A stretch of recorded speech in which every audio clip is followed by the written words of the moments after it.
Hello, I've found myself in a studio with a camera, so I thought I'd take the opportunity. I'm here in Sydney, Australia, to just throw in my thoughts and my 20 years of research now into this whole phenomenon that's unfolding as I speak, called the Occupy movement. Came out of Wall Street, of course.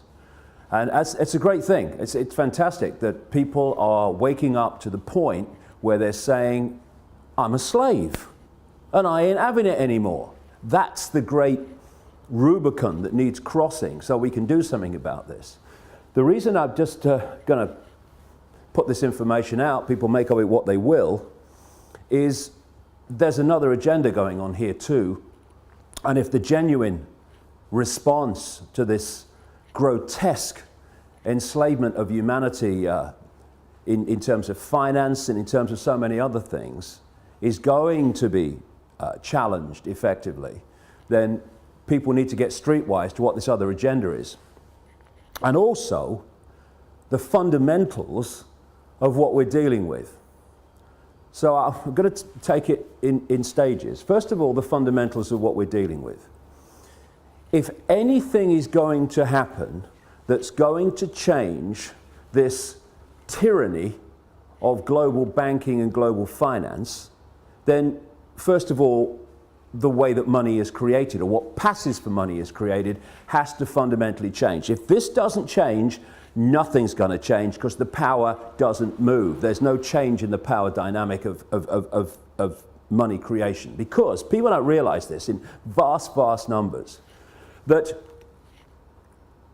when you ask the question, how is money created, where does money come from, people have this kind of feeling, well, it's the government's in it. No, overwhelmingly, massively overwhelmingly, it is not the government's. It is private banks, which, if you do the research, owned by the same people under different names, the same network under different names. Private banks are creating what we call money out of fresh, bloody air and then charging us interest on it. And it works like this. If you go into a bank and you borrow $50,000, what does the bank do? Does it move precious metal anywhere? I mean, what does it do? What it does is it types into your account $50,000. And from that moment, you start paying interest on $50,000 that has never, does not, and will never exist. Fresh air, theoretical money called credit. This has been allowed to happen because, again, when you do the research, the same networks that control governments and therefore pass legislation to do with banking are the same networks that control the banks and the banking system. Therefore, laws have been passed called fractional reserve lending that allow banks to lend at least, and my goodness, it's at least 10 times what they have on deposit. So when you put $1 in a bank, that bank can now lend 9, 10 that it does not have. Fresh air, figures on a screen. Not only that, you borrow $50,000 from a bank. What does it do? It types into your account $50,000. Okay, now you're paying interest on it. But you take $10,000 and you say, I'm going to buy that car. And you give $10,000 to the guy who owns the car to buy the car off him. Now the guy who's received your $10,000 that was created out of nothing in the original $50,000 now goes and deposits the 10 grand in his own bank. Now that bank can lend 10 times the 10 grand that was created out of nothing in the first place. This is what's going on. And then if you follow one loan, $50,000 or whatever, you follow that through the banking system, and that one loan allows the banking system as a whole to create phenomenal amounts of non-existent money we call credit from that original non-existent credit loan. This is how the banking system, ladies and gentlemen, have taken the world over. Why wouldn't it when they can do that? And there's another little scam here. All written in on purpose, cold, calculated. When you go into a bank and you borrow $50,000, the bank creates, even in this theoretical, ludicrous way, $50,000. But you're not paying back $50,000, you're paying back $50,000 plus interest. The interest is never created, even as credit, which means a simple fact. At any point in time, coldly calculated, designed to be, there is never anything like enough units of exchange, money, in circulation to pay back all the principal on the debt and all the interest on the outstanding debt. Therefore, people losing their homes, losing their businesses, losing goodness knows what else that they've worked for, is built into the system. Now, when you have a boom and there's an expansion of this non-existent, ludicrous money called credit, then Peter pays Paul hides to a large extent the fact that we're in this situation where the outstanding debt cannot be paid back or even nearly paid back plus interest because there isn't the units exchange to do it. But when you go into a recession or a depression and there is a contraction of those ludicrous units of exchange in circulation, then it becomes blatantly obvious that there's not enough units of exchange to pay back all the interest on the debt and all the principal, and that's why you get this explosion, which we've got now, of people losing their homes, losing their businesses, losing their land, their farms, etc. And all these tent cities that are appearing around the world. And so we have a system where the private banks, in the end controlled by the same network, not least around the house of Rothschild and others, the Rockefellers too, in America, have been given this level of power to create money and dictate completely, beyond governments, global finance. And that's why they're able to create booms and busts at will. That's why when they want to create a bust and a depression, which they have now, what do? They refuse to issue the same amounts of ludicrous credit units of exchange. And what do we call it? Oh, the banks have got a credit crunch. A credit crunch, what's that? It's suppressing the amount of money in circulation, so by definition creating this situation we're in.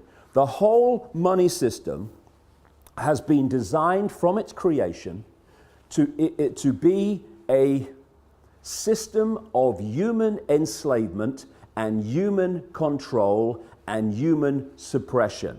So first of all, any occupying protests around the world on the agenda has to be the end of private banks being able to create money out of fresh air on a computer screen and charge interest on it. Now here's a question. Why are governments, they're the government after all, don't they make the laws? I heard somewhere they did. Why are they not creating their own currency interest-free and circulating it interest-free? Therefore, it does the job it's supposed to do, which is to be a unit of exchange to overcome the limitations of barter. Why? I've said it already. Because the same networks that control the banks control the governments. And so the governments do not pass legislation saying, well, what are we borrowing fresh air money from the banks for, plus interest, and making the people have to pay in taxation all that stuff back?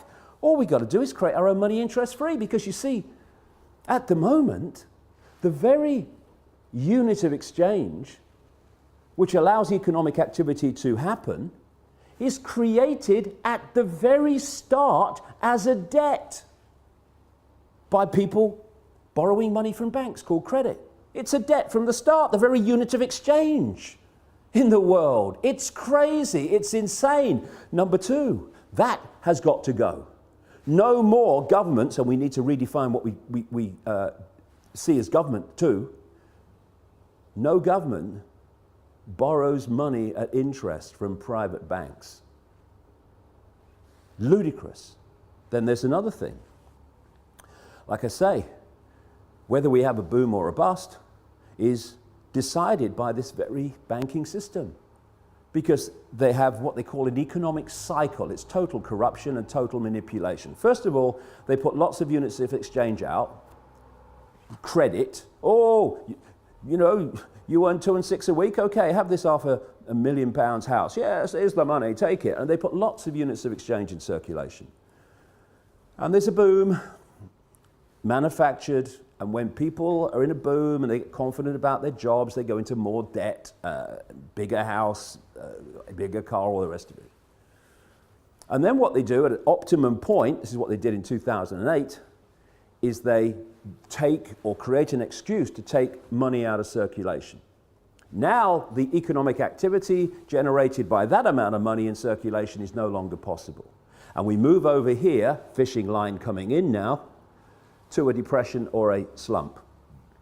People do not lose their homes overwhelmingly because they don't want to work anymore.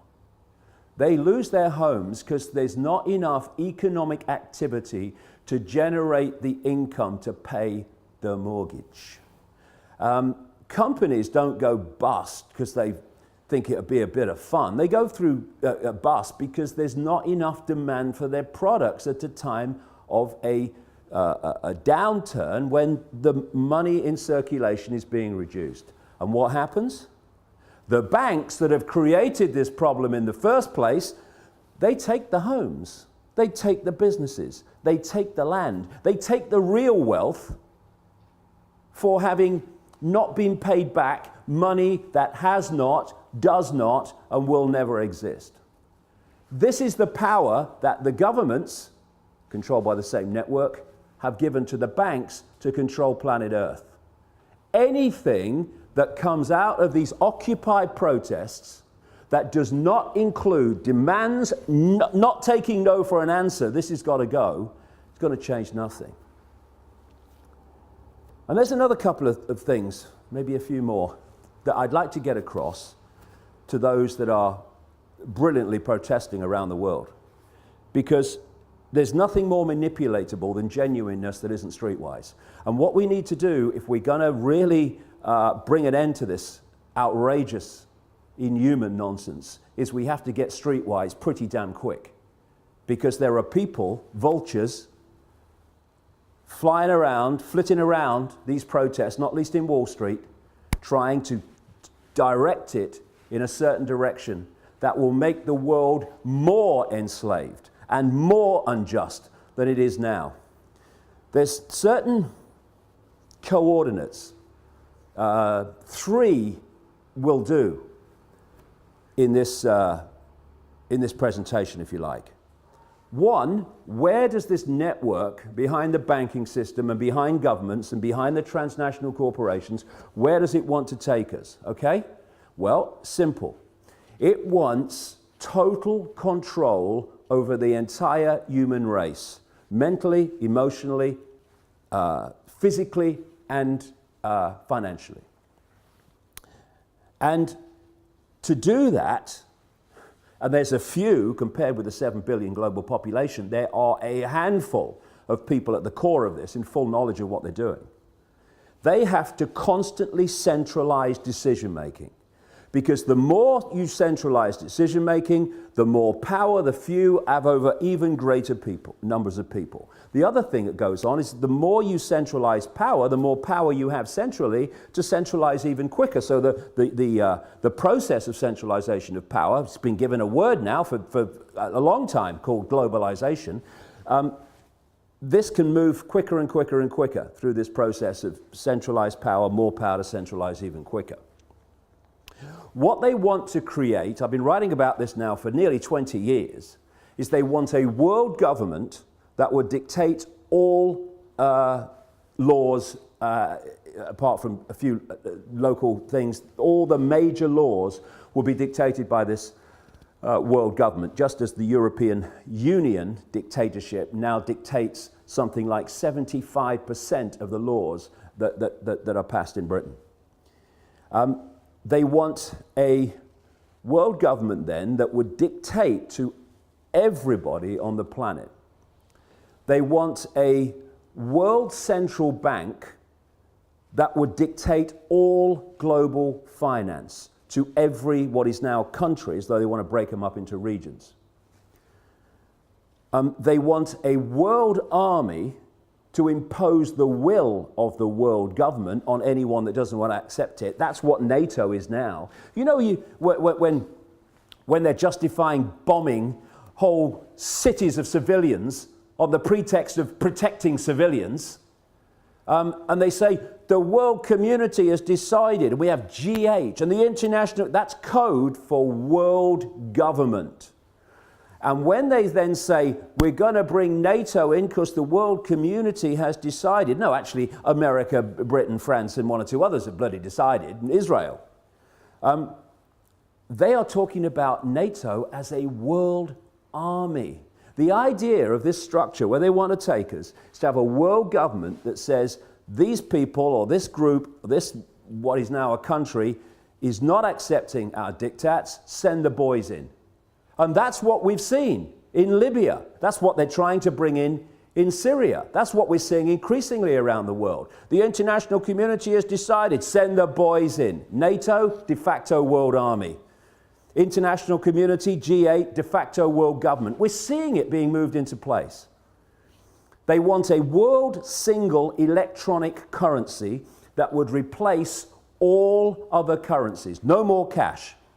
So now you go into a shop or something, you hand over electronic money, a credit card. The computer says, no, won't accept your card.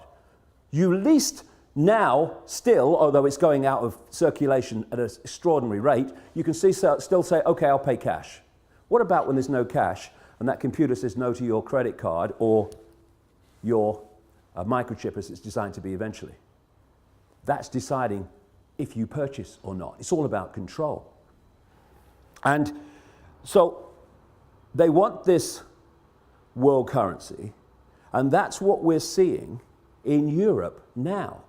People say, oh, the euro's not working. Look. No, it's not. And you know why? Because it's not supposed to work. It's just a stepping stone.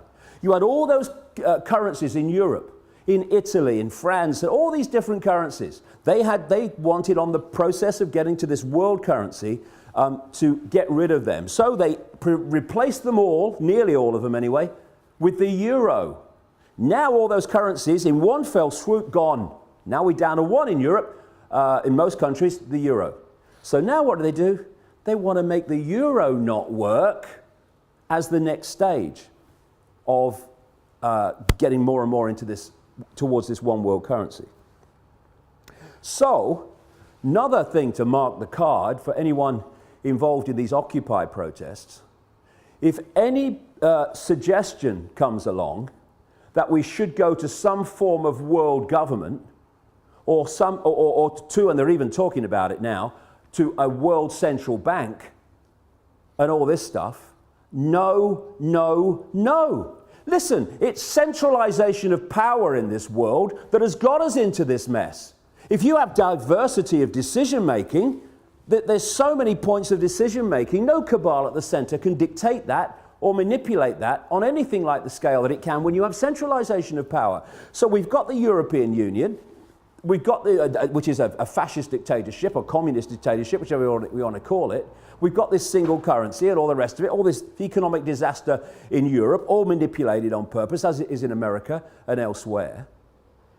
And I'm seeing people say, well, the answer to all the problems caused by this constant centralization of power, we need more centralization of power. Let's go to a world level now. And yet, as I've shown in my books for 20 years, this is exactly what the plan has been all along. And if we're not very, very careful, many of the Occupy protesters are going to be manipulated, unless they get streetwise about the game and how it's played. They are going to get manipulated into accepting, even demanding, a solution to a problem that is going to make the problem even worse and the enslavement of humanity even more extreme.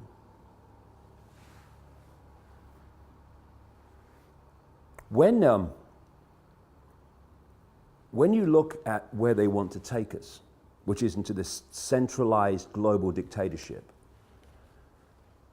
Then you look at the main technique that they used to take us there. I gave it a name a long time ago now. Problem, reaction, solution. Dead simple, devastating. At stage one, you create a problem. You blame someone or something else for it to hide the fact that you're really behind it. You then, through an unquestioning and pathetic media, tell the people the version of the problem you want them to believe. What you want at stage two is the reaction to the problem from the people. Fear, outrage, something must be done. It could be a war, it could be a terrorist attack, like the Mossad American intelligence operation known as 9/11. It could be an economic collapse, whatever. Whatever problem you need to be allowed you to go to stage three of problem, reaction, solution, which is to offer the solutions to the problems you have covertly created and blame someone or something else for it. And those solutions are constantly advancing your agenda to this centralized global dictatorship that I'm talking about. So when you crash the global economy, and when you're moving trillions and trillions of dollars around the world economy every day, as this network is, you decide if it goes up or down. Nobody else does, you do. And therefore, you can create an economic collapse at will. That's what they did in 2008, and they've gone on with it since. And the idea is that that problem is then offered a solution. And people like the Rothschild-controlled bagman and billionaire George Soros, one of the major funders, by the way, into existence of MoveOn.org, which is trying to move in, this Democratic Party-owned, cabal-owned operation, moving in on the Wall Street protests and stuff like that. You can then offer the solutions that Soros and others are offering, which are what?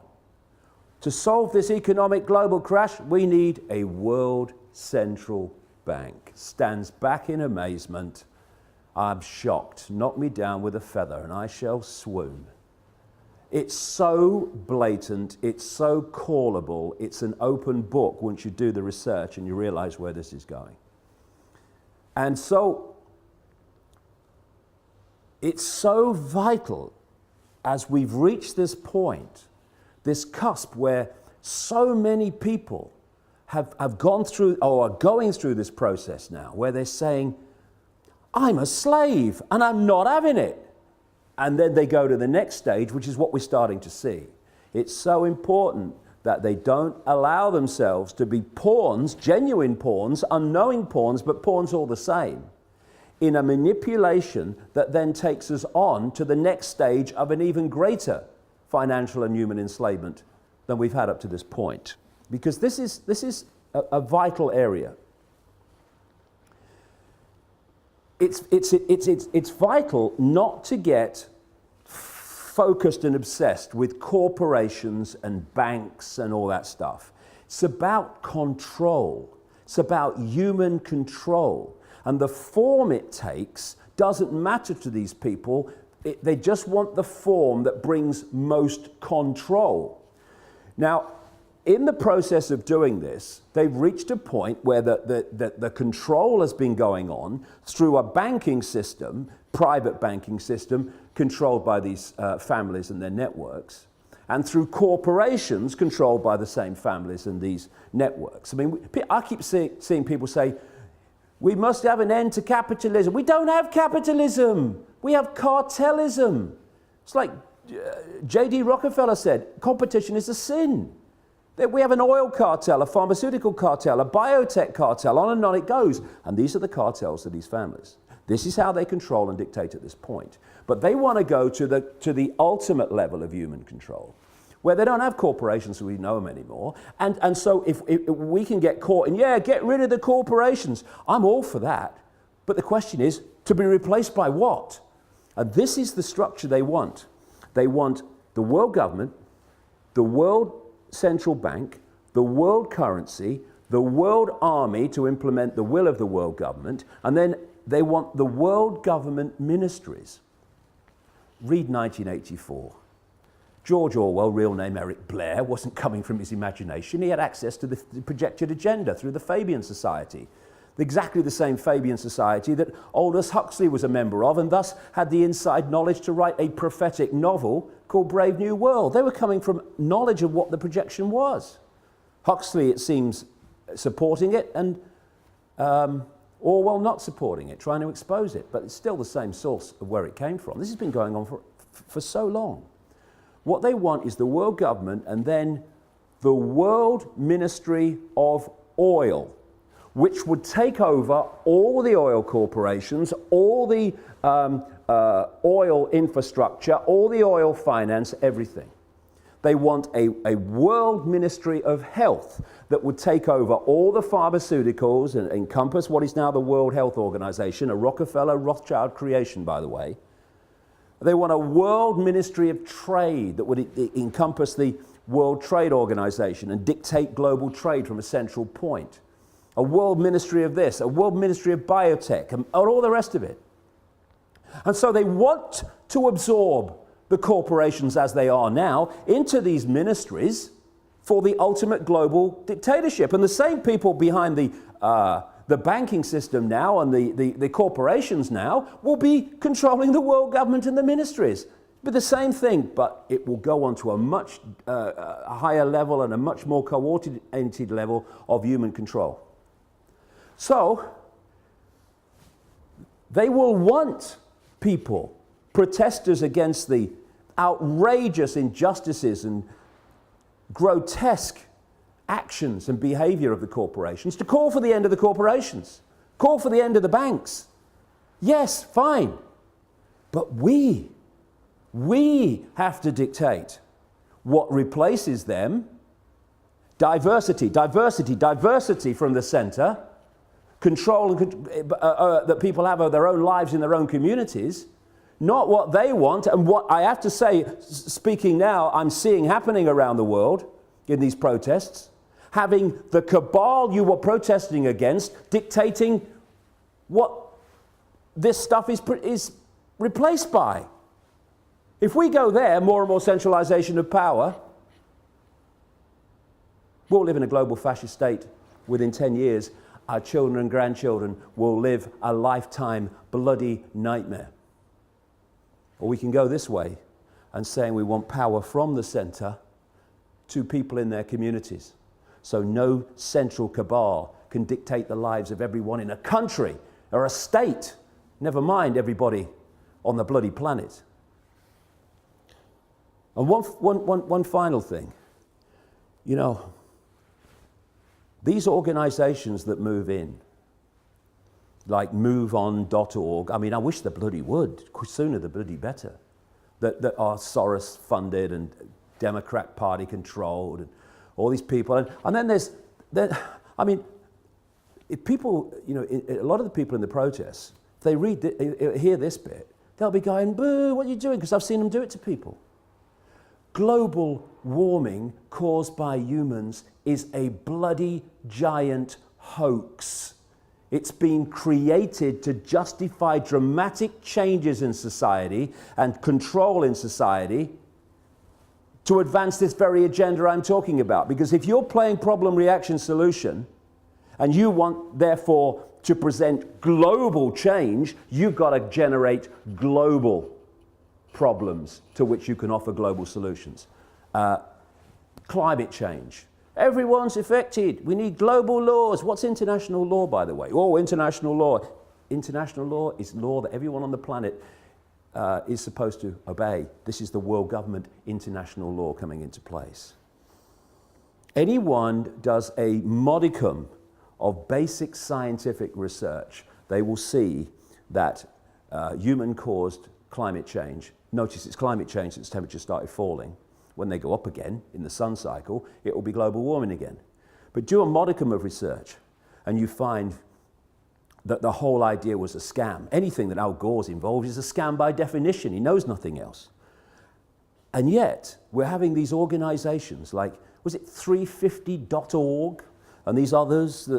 Oh yes, we must have climate change legislation. Yes, come on, build me prison a bit more. Give me some carbon tax. Let's have it. High five. Because that's the way we've got to solve the problem. The way we solve the problem, we take our freaking minds back and stop having them dictated by other people. You must believe this, you must believe that. And again, this might upset a few people. Do you know I don't care? When I see around some of these protests, someone on a microphone speaking the words, and then everyone repeats the sentence, then he says another sentence, and everyone repeats the sentence, and we want freedom. People say to me, oh yeah, but that's giving everyone a voice. No, it's not. It's giving them the right to repeat what he's saying. It's not giving them a voice. It's turning them into groupthink, which is how we got into this mess. Individual think, unique think. That is what will get us out of it. Breaking out of these patterns of collective response and behavior. So I'm not interested in 350.org. Take your bloody nonsense about climate bloody change and go somewhere else. We're trying to bring about real change here, not selling another aspect of a global agenda. And move on .org and everyone like you go and do your bloody work somewhere else. Take your Soros money somewhere else. This is going to be a revolution that's going to make a difference. It's going to be a revolution of people, not organizations, not cooperating with their own enslavement, individually, and yes, together, collectively. This is a great opportunity to make a difference. But we need to get streetwise, and we need to get these parasites of the genuine energy of the people who've concluded, I'm a slave and I'm not having it, out of this whole deal. Because if we don't, they'll take it over and they'll do what every other one has done when it seems like some change is taking place. Look at Obama. Change, I stand for change. No, you don't. You stand for business as usual and then some, as we've seen. It's just a word. Real change happens in changing real lives, not in spouting the fricking syllables. Change or change. One syllable, two syllable, one syllable. It doesn't bloody matter, does it? Because when Obama says it, it could be 50 bloody syllables. Nothing's going to change for the better because he ain't there to do that. So we have to do it. Come on, let's go.